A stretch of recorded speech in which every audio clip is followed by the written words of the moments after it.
Oh, just go ahead. Yeah. Yeah. Hey everyone, and welcome to Chef AJ and Friends. I'm your host, Chef AJ, and my guests today are Katie and James Schleder, the owners of, okay, I'm just going to say it. Hope nobody else is watching that owns a restaurant up here, but the best vegetarian vegan restaurant in Northern California. And Thank you. you're so welcome. And I'm so excited because, I've lived here in Northern California for almost 4 years now. I moved up here really just for community because there's a huge vegan community up here. But in less than 4 years, 9 restaurants have closed, 6 vegan restaurants and 3 vegan-friendly restaurants. So there's really only a few left standing, I think like Yeah. 3 or 4. But Nectar is so unique and so delicious, and they are here today to make a raw vegan strawberry hibiscus cheesecake. Please welcome Katie and James. It's so nice to see you. Thank you so much. We're so happy to be here with you. Well, thank you. And I am so sad that I didn't get to eat at your restaurant for like a few years because of a miscommunication. I should have asked for the owner because I can't eat for medical reasons. And even Yes. you have so many things on your menu that are just naturally oil free that now I'm Yes. glad making up for lost time. And we can Yes, talk about absolutely. that and why it's so hard to get oil free in a restaurant. But I'd like to ask you, why do you think so many restaurants, I mean, 9 is a lot, don't you think, to have closed? What's happening? Yeah. The vegan You restaurants know, stay open.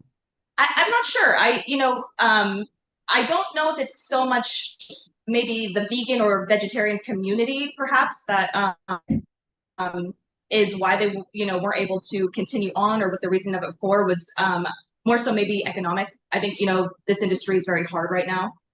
In my opinion, in my experience, it's never quite bounced back after COVID. Um, Things are still very different here for us. We're doing okay, but it's not quite. I can't say anything's quite like it was before 2020. So I would have to assume my hypothesis is that it has more to do with the economy rather than a plant-based venture. So yeah, it's disappointing. It's sad. We had a lot of friends and colleagues in the area in this industry, and we're losing them all. So Well, gosh, when Zest closed, it just broke my yes, heart that because was a big one. Yes. that was just like the beginning of the end. Do you think that with the pandemic, what happened is more people were either learning to cook or eating at home, or I mean, because you guys do like DoorDash too, right? I mean, people can still get your food without eating there if they wanted to, right?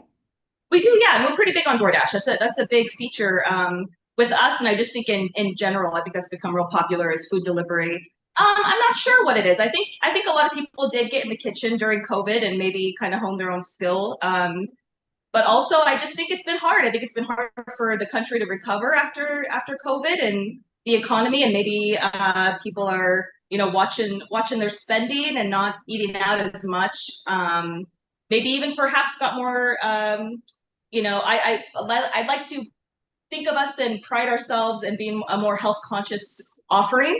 But I think people cooking at home too and being more aware of their health. I think during and after COVID, perhaps is limiting their time they're spending eating out and picking up quote unquote fast food. So One thing it's a little controversial in the vegan community is vegans get really mad if a vegan restaurant starts adding animal products. And I don't get mad because I would rather have them stay open than close. yes, yeah, yeah, yeah. So we here at Nectar Cafe. So we opened in 2013, and it was opened by a former husband and wife duo, Tommy and Roy Cunningham.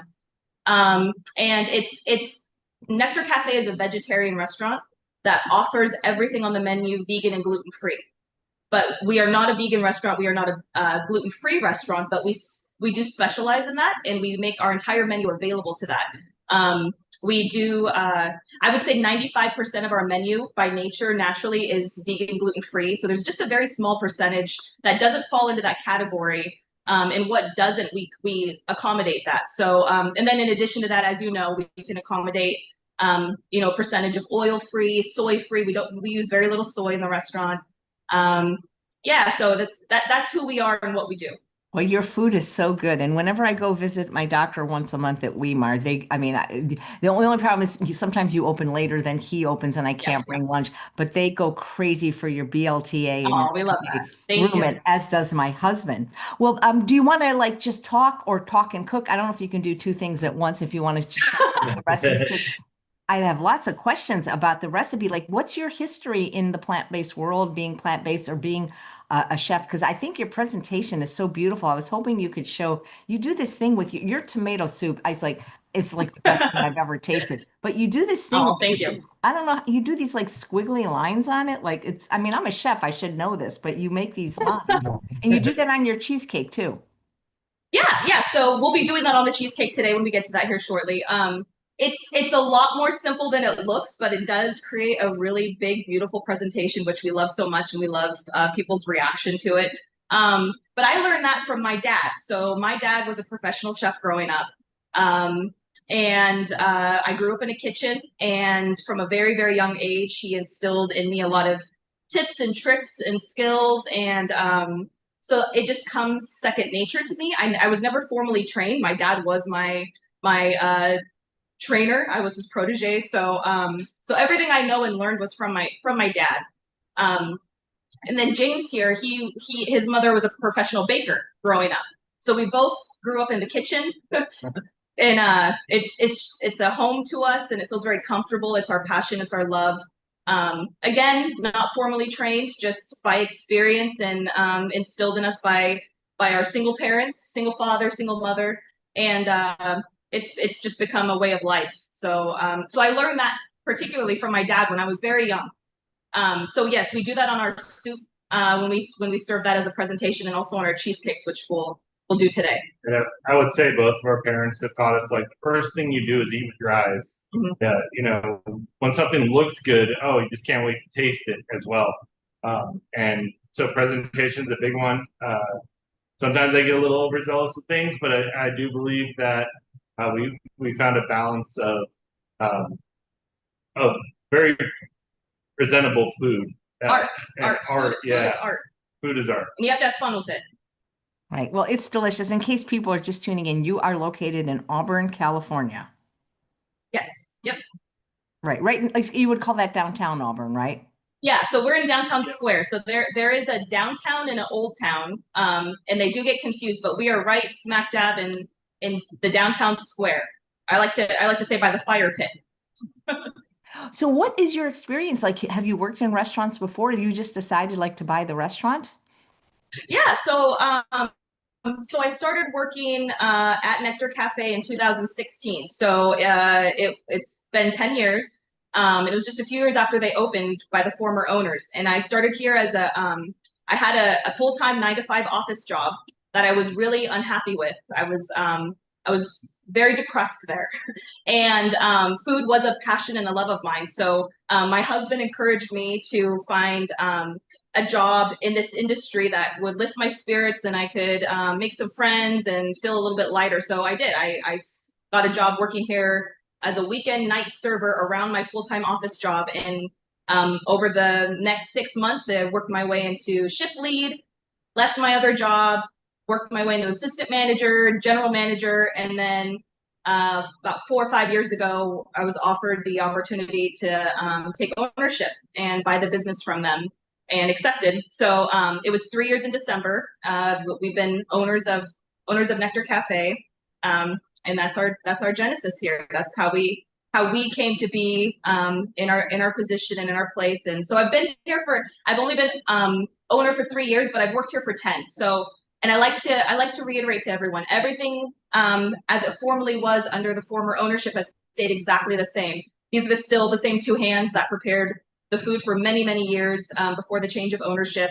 Um, the menu is exactly the same, only a few more additions, but nothing's been changed or taken away. Everything's just how everybody remembers it from years past, hopefully improved, and we strive to get better every day. And yeah.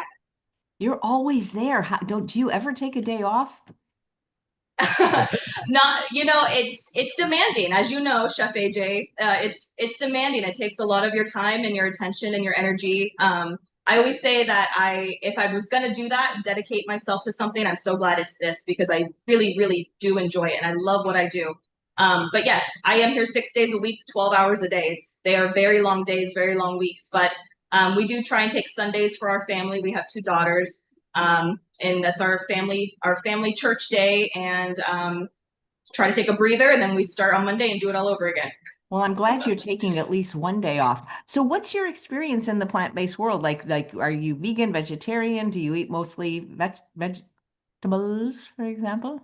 Yeah, so it goes back pretty far. So I would say I grew up not vegetarian. My family is not vegetarian. And in my teens, it was something that started to come to me.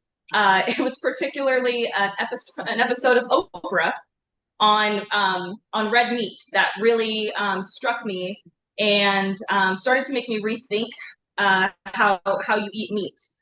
So in my teens, I started kind of veering away from that.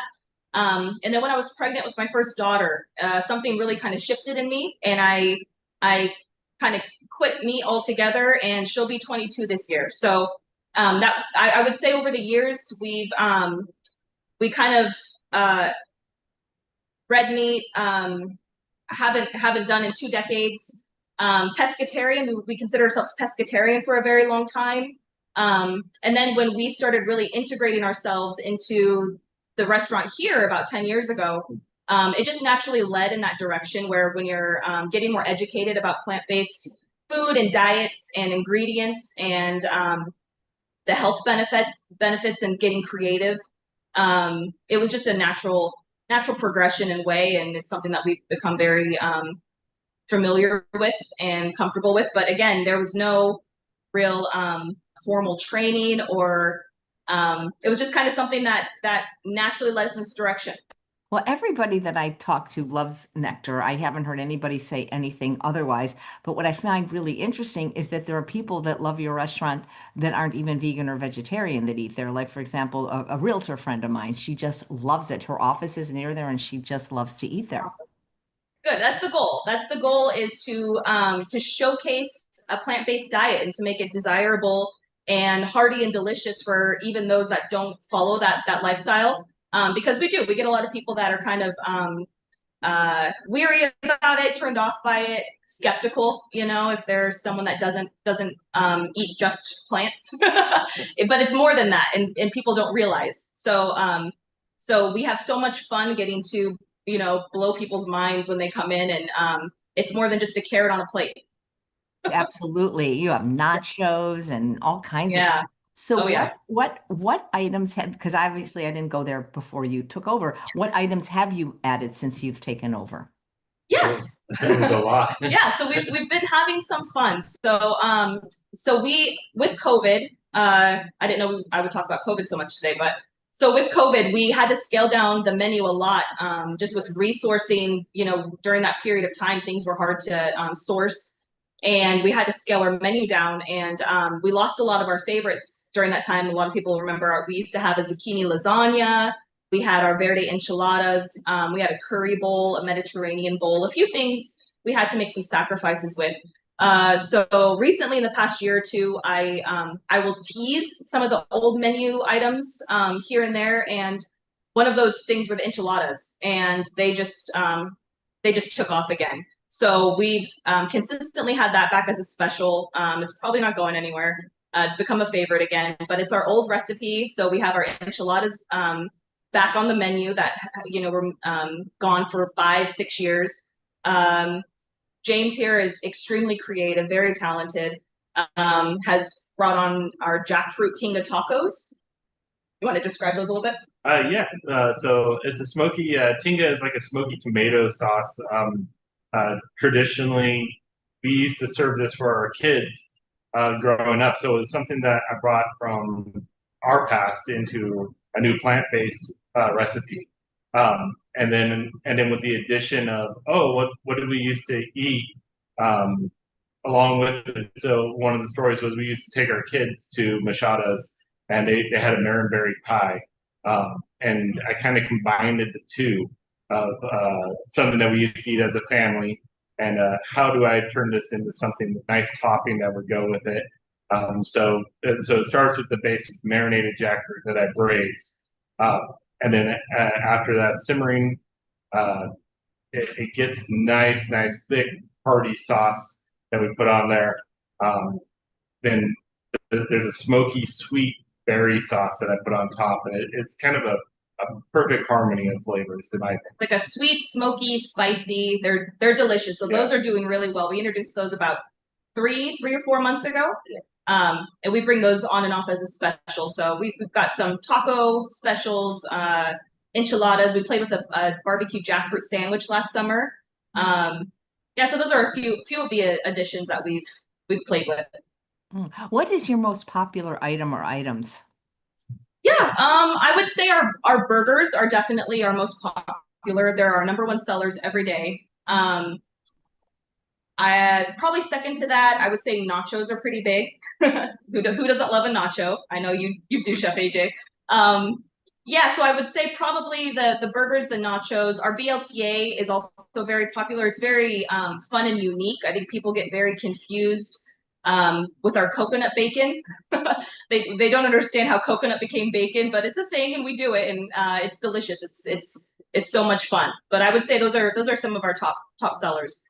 Not the sandwich, not the Reuben or the BLTA. It's hard because Yeah. when people come in and they're maybe here for the first time or wanting recommendations, it really is hard to narrow it down because when I start going through the whole menu, everything sells really well and almost on par with each other. I would say burgers, without a doubt, are easily the number one. But yeah, no, you're right. The Reuben's right up there with it. Thai bowl is very popular. Southwestern bowl also is very popular. Once I start naming items, I mean, we frequently make everything almost equal to each other. It's hard to pinpoint just one item that kind of outshines another. What is your favorite thing? Do you got James? I've never seen you there. Are you there just in the back when I'm there? Because I've never seen So I tend to come in 3 days a week. I do have a day job, which kind of makes it hard to come here. But so in my free time, I research and read cookbooks and watch cooking shows and are getting influenced by a lot of things. And so when I come in, it's my job is to try to make new specials. So she can run this place and she does the whole thing, the whole show, and I come in and get to play a little bit. He's a great support. Yeah.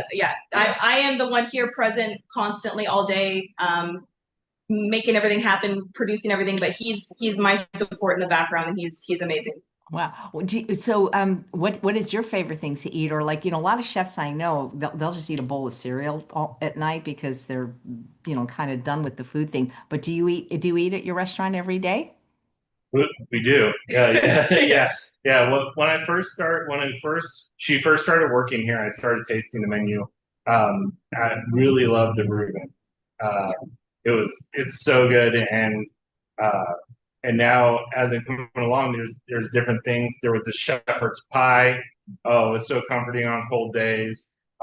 My all-time favorite is her tomato soup. I know, and I'm not even like a tomato soup person, but there's something about that tomato soup. It's so good. It is. It's very special. It's really, really good. Yeah, that's his go-to. I would say the tomato soup is his go-to. Yeah.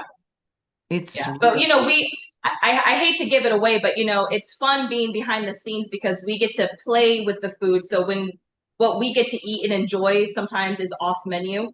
So we'll combine some weird things, on our line to create some really funky but delicious dishes for our own pleasure in the background. So we have our little employee hacks that we get to have fun with. But yeah. Do you think you'll ever write a cookbook? I haven't given that very much thought. There's so many things I think that I would love to do. Things are so busy as they are now, and it's so hard to kind of carry the production of the restaurant on a day-to-day as it is. So my brain is very limited to thinking outside of that. Ideally, I would love to do that. I think that sounds wonderful. Well, your eggnog cheesecake is like the most delicious thing I've ever tasted. Oh, thank you. Make a different flavor today, but I mean, your food is so good. What can I tell you? Well, please don't close. like everyone else. Do whatever you have to do to stay open. And Yep. Rich is pointing out, Rich is local, and Rich says Nectar Cafe has great tacos. And people are pointing out it is very easy to park at your place. Oh, thank you, everyone. Yeah, because they, in addition to the street parking, there's just a free lot like just a block away. So if you're ever Yeah, yes. Yeah. anytime you're in the greater Sacramento area, or even if you're in the Bay Area or Reno, it's only 2 hours. You must try the food there. So you're gonna, you're gonna make a cheesecake now, a raw vegan We are. Yes, cheesecake. we I are. can't wait.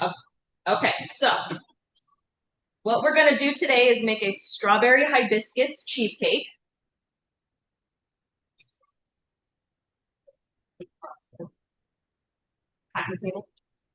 And we're gonna first start with the crust. So we have our pan here. The crust is this is a raw cheesecake. So it's a vegan, gluten-free, oil-free raw cheesecake, which I hope just kind of marks all the boxes. Well, for me So it this, does. For me it does. Well, Katie, why is it so hard to get restaurants to do no oil? Like you weren't doing it on purpose, but the things that you have that are no yeah. oil, like adding oil to the things that you have no oil isn't going to make them better. Yeah, I think when you're taught to cook, oil is a very natural second nature item. You think you need to use it, for non-sticking and for moisture, and um, it's not always the case. And yes, for a lot of our things, it's naturally they're naturally oil free, or we just have never incorporated oil into them. We do have a few things with marinades that do have oil in them. But it's not necessary. We roast we don't do anything fried here. We're not a restaurant that does anything fried. But all of our vegetables that we roast in the oven, we roast oil free. Our potatoes, our cauliflower, and they come out beautifully. They're not missing it. So it is something that you can do. I just love that you do it. I love your pickled onions. Do you make those or buy those? We do. We make those. Wow. Oh my gosh. Yeah. I wish you could just buy like big bags of them. They're so You can special order them from me. Just give me a notice. I yeah, can they're I can make that for you. so good. Guys, in case you want to know what I eat at Nectar, well, first I'll tell you what my husband eats. He loves the BLTA, and that's and he loves the tempeh Reuben. He fluctuates. I've had the nachos, and I love them, but most of the time I have to take it to go, so it's not like something that can transport. If you ever there when they have the tomato soup, the last soup I had too, the potato curry was really good, but the tomato soup, number one. And then I get a custom wrap. So they offer gluten-free wraps. Or you can anything you can get in a bowl, but I need the calories, so I like the wrap. And then I pick to go in it brown rice because that's oil free, the sweet potato cubes, which are oil free. I get the pickled onions, and I get I get avocado, and it's fabulous. And she has three dressings that are oil free. Tell me about it. I just call it the green one, but you call them something else. Yeah. Yeah, so the sauce that you like, Chef AJ, is our cilantro lime crema. So it's a cashew base, and it has cilantro, salt, lime, and jalapeno. And it's very simple but very delicious. Most of our sauces are cashew based. We have other sauces that are not cashew based because cashew is a high allergy. So we do want to let people know that cashews are very prevalent in our restaurant, but there are cashew free items for people to choose. And with our salt as well, we have very few things that have added salt. Our main form of sodium is tamari, so we use tamari in a lot of our recipes. So as opposed to adding salt to our food, we season with tamari for the most part. Not 100%. We do use salt in the restaurant, so I just want to clarify that. Well, But tamari is a big ingredient that we love. I think it's really unrealistic for people that are SOS free, which I used to be, and I'm not. I'm just oil free, to expect restaurants to just like take all the sugar, oil, salt out of all their food, like just for you, because that's not what food is in Yeah, it's restaurants. tricky. It's Yeah. it's tricky, and with sweeteners and sugar too. We use a lot of maple syrup in our recipes, so it's not straight sugar. We use maple syrup. This here, if we want to get back to the cheesecake, so this here is our crust. It's an almond and date crust, so it's going to get its sweetness from the dates. So it's almonds, dates, vanilla, a pinch of salt, and then just a little bit of water in a food processor, and the water just kind of helps it to get sticky. And you pulse it till it's kind of crumbly but sticky. That's how And I then you're gonna, my crusts too, you know. Yeah, well, I gave you my cookbook, you know, that's why yes, yes, you crusts. did. Yeah. Yes, you did. I proudly display it. Yes. Thank you. So we're gonna put that in the pan, and then you press it down. Press it, and then That's interesting that you're using a baking pan instead of like a round cheesecake pan. yeah, because we cook in such a high volume in large quantity for the business. This yields let's see here. I think this yields 24 pieces. Oh, wow. Yes, so it's and the way that we cut it and serve it too, it cuts perfect pieces. So the from when I started here 10 years ago, this is how I was taught and trained, and we used probably this very same pan. I can actually see the marks on it. So okay, then this here If you're making is going this to be. today, Katie, if you're making this today, will it be ready tomorrow? Because I don't know if I can get here today, or will it be It ready? sure will. Will it It be sure ready? will. Yep. Yes. Yes. It'll be here for you. Or should I come tonight? I can come this evening too. Will it? You can. It takes so because it's raw and it's cashew based. So the cheesecake is cashew based, and I'll explain more about what's in the filling. It takes 3 to 4 hours to set in the freezer. And then we do serve it from frozen because it's a raw cheesecake. We serve it from frozen. It's best eaten at 15 to 20 minutes room temperature. Anything longer than that, I always say put it back in the fridge if you're going to eat it soon, or put it back in the freezer. It freezes really, really well. You can have it frozen for a long time. And when you're ready to consume it, you just pull it out 15, 20 minutes room temperature, and it's like the perfect consistency. Yeah, I like it even when it's rock hard, you know. I mean, I'm happy to eat it like that. Yeah.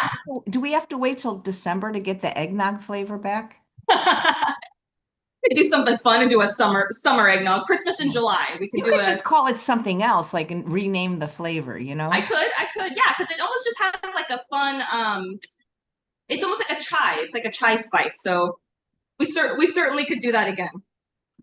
Yeah. Okay, so this here is the filling. This is a strawberry filling, and the main base is cashews, and the sweetener is maple syrup. So there's a little bit of salt, maple syrup, vanilla, It's so simple. It's strawberry. really quite simple. It is. It is. It's very simple. And this time around, what I did, so we use water in it to when you blend it. We use a Vitamix. I think a Vitamix is crucial. If you don't own a Vitamix, but you're trying to do something like this, to really get the right consistency, the Vitamix just does wonders. So usually you use water, but this time around I used hibiscus tea. So that plays in part of our flavoring, and is what makes this a strawberry hibiscus cheesecake. And it also gave it this really beautiful natural color. So if you can't see it, I don't know if you can see it on screen, but it's a very light pink color. And that's going to be from the strawberries and the hibiscus. And that's another thing that we don't do here at Nectar Cafe. We don't use artificial coloring or flavoring. So everything is natural. We have a lot of fun with natural vegetable fruit powders to color our products. So butterfly PT, beautiful blue. We have green spirulina for a green color, beet powder for red. So we play with a lot of that fun stuff. And then now we're going to do that fun design that you love so much. Oh yeah, I hope it's close enough to see. I hope we can see it up close if possible. You can see it. So now we have our crust down. We have our filling down. I made 2 different shades because it's just kind of fun to play with dimensions. Sometimes just one. Sometimes if I have the patience and I'm feeling fun and have the time, I'll do 2 because it really, really does look really neat, the presentation, when you're all done. So all you do is just run lines back and forth over the cheesecake. It doesn't matter how far apart, maybe about 1 inch apart. And we're going to come back through these gaps with the darker color. And you can make them as thin or as thick. It's very, very forgiving. So when you're doing this first step, if it looks messy or they're uneven or crooked, I don't worry about that, because once you run your tool through it, it's going to look really, really neat. That is so cool. One of the live viewers, Jay Veggie, is saying it's so nice that you don't use coconut oil. A lot of times they do that in raw desserts. I don't think it's necessary even. Yeah, we don't use a lot of coconut oil. There is coconut oil in our brownies, so I do want to make that known. And I do know that coconut also is an allergy, a high allergen. So we do use coconut oil in our brownies, but I think that is the only dessert that has coconut oil. All right, so we're gonna go back through the gaps with our darker color, and this was colored with beet powder. So again, everything's all natural. And this just created a really, really vibrant, beautiful color. Oh my God. Rich says, do you add salt to activate the sweetness? I've noticed that some things have said to activate sweetness, you add salt. That's why I always wondered why they would do that in cookies. Yeah, I'm not educated in that. I'm not sure if it's to activate the sweetness. I do know that salt just overall enhances any flavor, even in sweet dishes. So by adding the salt, which we do add a little pinch of salt in the cheesecake, it just elevates the entire flavoring of it. Back over this one more time, and that's just how forgiving it is. You can go back. But yes, we do add a little bit of salt to the cheesecake, and it does make a difference. It just kind of enhances the overall flavoring of it, and it for some people that aren't familiar with that, it sounds a little odd because it's a sweet dish. All right, so this here is just a thermometer. You can use anything with a pointy tip. You can use a butter knife, anything that's just kind of pointy and long. And then you're just gonna run it the opposite direction down. And you're gonna clean it off every time you do it. And then you're gonna go the opposite direction back up. And then you just keep going back and forth. And if you were doing that on a round cheesecake, it would still be the same principle. Absolutely, absolutely. And you can really actually get really fun with this. You can make hearts with it. We've made spider webs for Halloween on our soup bowls. It's real fun. But this is the same method that we use on our soup when we serve our soup. We use a cashew cheese and we do the lines over top of, it looks most vibrant and beautiful on our tomato soup. And we'll do this design on our tomato soup with our cashew cheese, and it's real pretty. Mary. And this again, this is something my dad taught me when I was very little. That's cool. Mary says, what is in the colored stripes? What is in the colored stripes? Is it just like fruit puree? Yeah, so it's actually our cheesecake filling. So when I made the cheesecake filling, I just put some aside and I colored it with natural powders. So this one I just added more strawberry and hibiscus to change just the tint of pink just a little bit. And then the other one I put the beet powder in, but it's just cheesecake filling is all it is. And actually what is fun with this too is once the cheesecake sets and you cut it and serve it, you could use this as a garnish over top of it, as a sauce at the bottom of the dish before you place the cheesecake on the dish. So then it just kind of becomes a fun, yummy, sweet dipping sauce or accent sauce that you could use in addition to the cheesecake once it's set. So it never goes to waste because there's still half of this bottle full and I don't need it and I didn't use it, but I'm going to continue to use this when I serve this. Yeah, so I don't know, can you see that, AJ? Yeah, I can, but it would be nice if you could get it a little closer. I could help. We're gonna tilt the camera for just a moment. Here we go. Get a good little look at it. Talk so that it'll activate you. Yeah. Yeah, so and this looks like something that would have been real fun for Valentine's Day. It's real pretty, but as you can see, it was so simple. It looks so complex and magnificent and something that you have to be really skilled and trained for. But really, it was so easy. Anyone can do it, and it just elevates the dish so much. And it's very impressive and it's beautiful. And like we said, food is art, and it's meant to be beautiful. And your love and creativity poured into it. And this is one of my favorite things to do. I absolutely love making the cheesecakes. Most of our cheesecake mostly is always the same base. And then I get to just, every time I make a cheesecake, I just get to choose on a whim what I feel like making. So, that's so much fun for me. I love being creative and then the design element of it. And yeah, that's how we make our cheesecake. Vegan, gluten-free, raw, oil-free, that's amazing. Soy-free.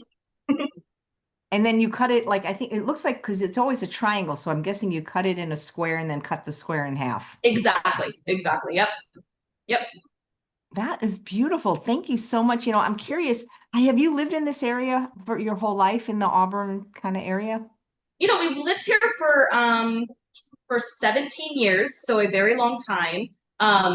My husband was born and raised in Stockton, so just about an hour and a half away. I was born in Tulsa, Oklahoma, which is where my father's chefing career started. So my dad was a sous chef under a very prominent chef in Tulsa, Oklahoma. Had an opportunity there. That's where my mom's family is from, and he worked under him and got all his training under this gentleman in Tulsa. And then he brought it here, and we moved to Southern California, where my dad really kind of advanced himself in it became the executive chef at a Hilton. And we actually lived at the Hilton Hotel when we were kids while my dad was executive chef there. So I have lots of memories being very small, running around this grand hotel, just living the life. It was the most fun I've ever had. But my dad got the opportunity to serve many big names. He served Julia Child during that time. He served Bill Murray, the actor Bill Murray, and Leslie Nielsen. So that's where I come from with my dad and our chefing background. And then it brought us to Northern California and in Stockton. So that's where I met my husband in Stockton, and we had our two girls. And then in 2009, we moved our two girls up to Auburn and kind of set roots down. And we certainly feel like this is home. I think this is our forever home. I don't see us leaving Auburn anytime soon. So that's what we came to be here. Nice. Does your dad know how to make vegan or plant-based meals? He's extremely talented. That it's not his chefing style and it's not his lifestyle, but I'm sure if you threw him in the kitchen with a basket of vegetables, he'll make something amazing out of it. But my dad is an exceptional chef. He can sharpen a knife like I've never seen. Very impressive. Is he still working as a chef? He went to the petroleum industry probably 15 years ago, so he left that lifestyle. It's a very hard lifestyle to upkeep, as you know. It takes a wear and tear on your body. So yeah, he left that a couple decades ago. But as a passion and hobby on the side, he's the guy. We're constantly sending each other pictures of our meals, recipes on holidays. So it's definitely totally his heart. Nice. Yeah. There's a question from a live viewer named J Veggie. Can you swap out different nuts like walnuts, macadamias, etc. for the almonds? I'm sure you could. Yeah, I would see. I've never tried that, but I don't see why you couldn't. Those are kind of on par with almonds. I think cashews might be a little too soft. So something like a walnut, I could see holding its body, because you want the texture. You don't want to lose the texture in the crust. But I would think a walnut is a good substitute. Yes. Thank you. And Jerry wants to know, what is the name of the beet powder you use? It's an organic beet powder. I don't know the brand or the name of it. I could run and look. Maybe I'll let you know and you can post it later, AJ. But it's an organic beet powder. It's beautiful. Oh, and you know what I forgot? That reminded me that I have here too also to finish our cheesecake off is ground hibiscus flowers. So we have a spice grinder, and so we have full hibiscus flowers that we make tea with. So I ground those down, and actually we're gonna sprinkle a little bit of this on top. And if you're not too familiar with hibiscus flowers, they're very tart and tangy, which I love. That's probably my favorite savory or element of taste is sour. I love sour, so hibiscus is I love it. So this is going to add a tartness to it and a little bit of just kind of like fun whimsy on top.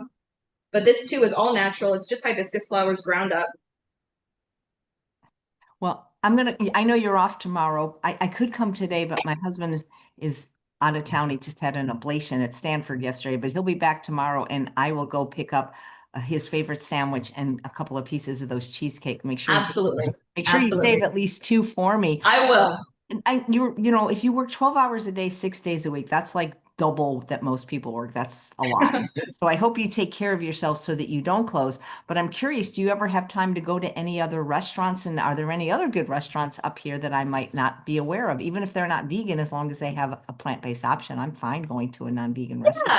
Yeah, we love Auburn Thai Garden. They're a Thai restaurant not too far from us here in Auburn. And as a lot of people know, Thai food generally can work in the vegetarian vegan realm. So there's a lot of things that they modify. They have a dish that is excellent that they use prawns in, but we ask for tofu and they happily accommodate. So I love tofu. It's not something that we use here at the restaurant, but I do love tofu. So Thai food is probably one of my favorite foods. But eating there, especially their green curry is so good, and you can ask for it without the fish oil, and substitute with tofu. And I always ask for extra eggplant because I just love eggplant. But that's a great restaurant that is very accommodating. Village of Om. Yeah. Well, yeah, that's like fine dining. Yes. Yeah. So that was one recently that I know you and I talked about that we got to try and visit for the first time this past December. We took our staff there for our Christmas party, and we just had an amazing experience. So that's become a favorite. We haven't got to go back yet, but I look forward to it. In my one day off a week, maybe I'll go back and and treat myself. But yeah, it is a little limited. There aren't a lot of plant-based options. You can find maybe an item on someone's menu that, can accommodate, but it's fairly limited. And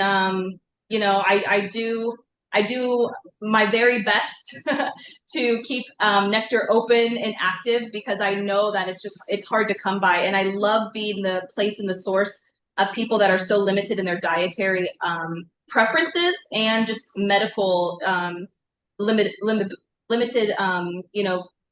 dietary restrictions, that they can come here and there's almost a full menu you can choose from. I have a big meetup group, but I worry that it would overwhelm your restaurant if I scheduled a meetup there and that you wouldn't be able to do your regular business, Yeah. I mean, we would love it. Advance notice, I'll put the whole staff on the schedule, and I mean, how many we have a seats- great team. I would be happy to do that. How many seats do you think you have, like indoors? And then I think we're pretty small.